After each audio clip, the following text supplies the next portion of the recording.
niva yakomeje avuga ko yibwe cana abantu bagakomeza bagira ngo ni bya bindi bye bisanzwe. Gusa birasobanutse noneho uyu munsi urubanza rwagerageje kwiba cano ya Yago rwabaye hagati ya saa 5 n'igice na saa 6:35 i Nyarugenge. Ubundi hari ibyo mutamenye by'umuryango wa Arindanga wakoze kugira ngo urebe ko watabara umuhungu wabo.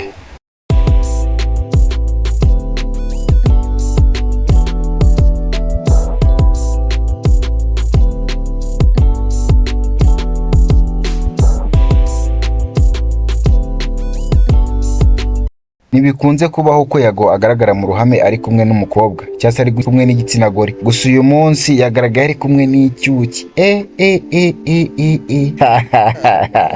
Ari ndakeka muzi ni umusore wakoranaga na Yago, yari umukameramani wiwe Arindanga ntabwo yigeze ahakana icyaha, niyo mpamvu urukiko rwamukatiye igifungo cy'imyaka 2 isubitse. Ni ukuvuga ngo Arindanga aramutse akoze ikindi cyaha urukiko rwamukatira ruhereye kuri ya myaka rwasubitse. Bisatse kuvuga ngo Arindanga abagiyemo nk'ideni, niko twabivuga. Ubundi YouTube ya Yago Arindanga yagerageje guhindura password, yahindura amazina n'ibindi ashaka kuyitwara. Bivuze ngo iyo Yago atabikurikiranira mu maguru mashya ngo arebe uwamufasha kwigarura, kuko yahise areba Isaac Mbabazi uzi ku izina rya Lick ndakeka muzi mu muziki ce niba yaragiye burundu. Umuryango rero wa Arindanga wagerageje kumvisha Yago ko hari ukuntu bashobora kuba babikemura mu maguru mashya batarinze kwitabaza inkiko. Yagaranga arangaragigira kabisa, aravuga ati oya, uwagerageje kunkura ku mugati agomba kwakira ingaruka zigomba kubivamo, kuko niyo yijyana nanjye areba nsigiye izindi ngaruka. Niko rero byarangiye Yago ahisemo ko bagomba kubishyikiriza inkiko zikaba arizo zibikemura. Urubanza rw'uyu munsi rero